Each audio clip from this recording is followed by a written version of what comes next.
I heard a story from my father about how all young soldiers were instructed to take their first guard duty. The guard post is located outside the populated area and requires a walk through the fields and forest, which are bright and cheerful during the day. However, when night falls, the path becomes foggy and eerie. The official instructions cover all military affairs, but once they conclude, the unofficial stories begin. Then, seasoned soldiers share legends of the forest ghost that hides in the mist and watches over the guardians. These myths and tales seem amusing and trivial during the day shifts. But as the night shift approaches, the humor and triviality gradually diminish. Have you listened to the hedgehog's movements in the night? So human. Only those who experience it can truly comprehend. Have you heard the Iron Maiden's song, Fear of the Dark? The lines, I have a constant fear that something's always near, and I have a phobia that someone's always there, really resonate. Only those who have experienced it and truly wander at night can fully grasp its meaning. My father then shared with me his true fear while walking on his guard duty. This duty takes place once a month during the 2 years of conscription. Although the initial instructions cover both official and unofficial aspects, soldiers maintained the unofficial part throughout all their night guard walks over the entire 2-year conscription period. I have often asked my father if he has ever looked into whether the ghost story about the army guard stroll is true. He said he hasn't, and as far as he knows, no one else has either. Once they completed their duty, they forgot about the ghost stories until the next night shift. After completing conscription, the ghost stories and monthly fear of the guard became a lasting memory for the army, only brought up during their reunions. Was it genuine? Was it accurate? Every story, even the most imaginative myths and legends, has its basis. As these myths and legends are shared, the original foundation often gets altered or embellished by each storyteller, resulting in versions that can be far more fantastical or even entirely different from the original.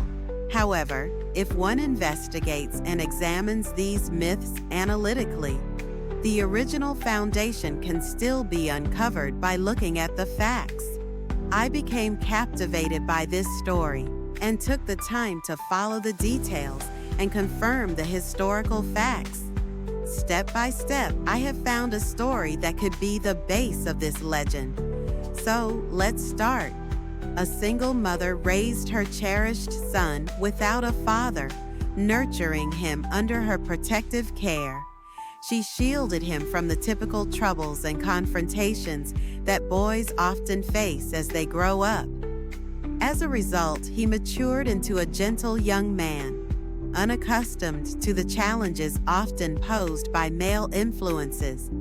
When the time for conscription arrived, he found himself at a crossroads. The mother did everything she could. She reached out to her friends, pulled all her connections, and even pleaded. But the time they lived, the evading conscription was not just a violation of the law.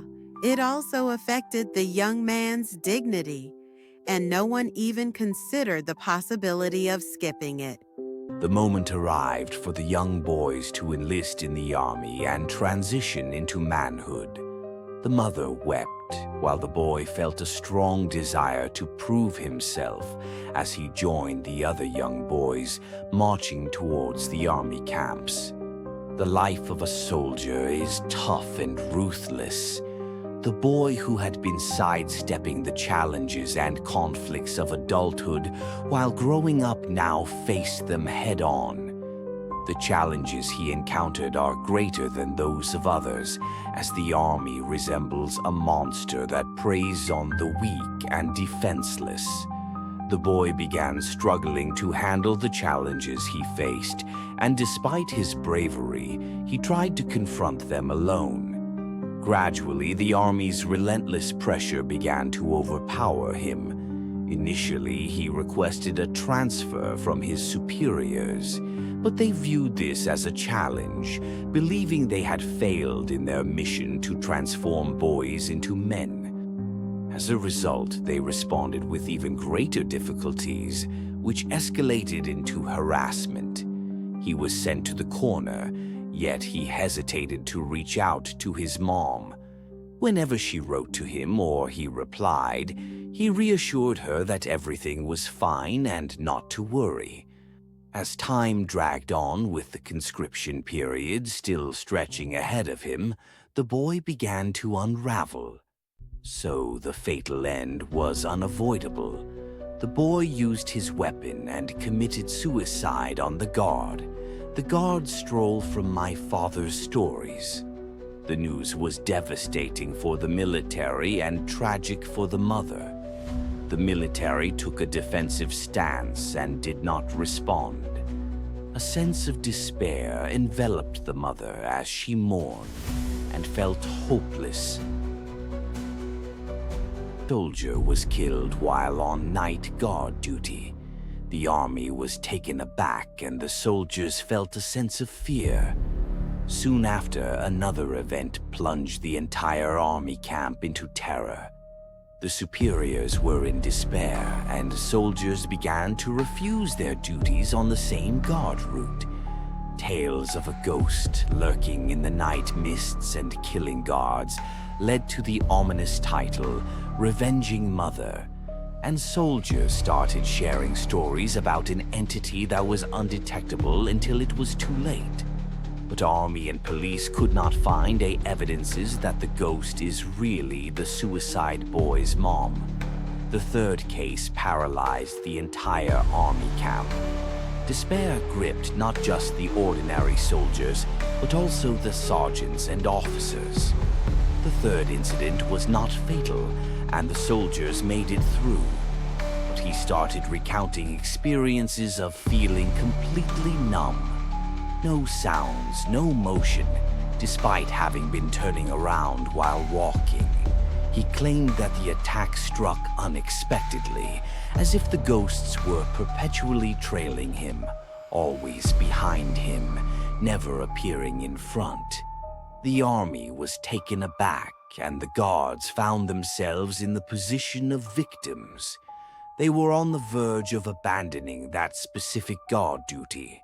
However, an experienced officer, a World War II veteran, took charge, demonstrating his resolve to handle the situation and promising a successful resolution.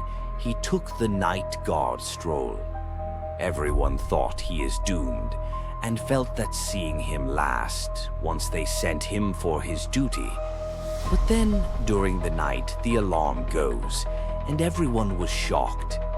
The old officer not only survived, but he caught the Revenging Mother. How he did that?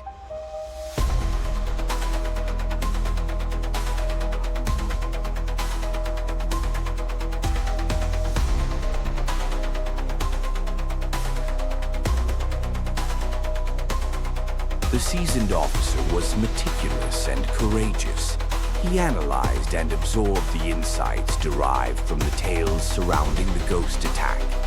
He remembered the words of the surviving soldiers, as if the ghosts were always following him, perpetually at his back, never visible in front. The old soldier draped his jacket over his back and adjusted his hat in the same manner before beginning to walk backward. It created the illusion of someone moving slowly through the night's fog. The mother lurked in the shadows, observing the patrolling guards, waiting for the perfect moment to strike. A twisted mind made her as adept at this as a ghost. However, the officer was not caught off guard. With his back facing his front, he noticed her approach and was ready to protect and apprehend her.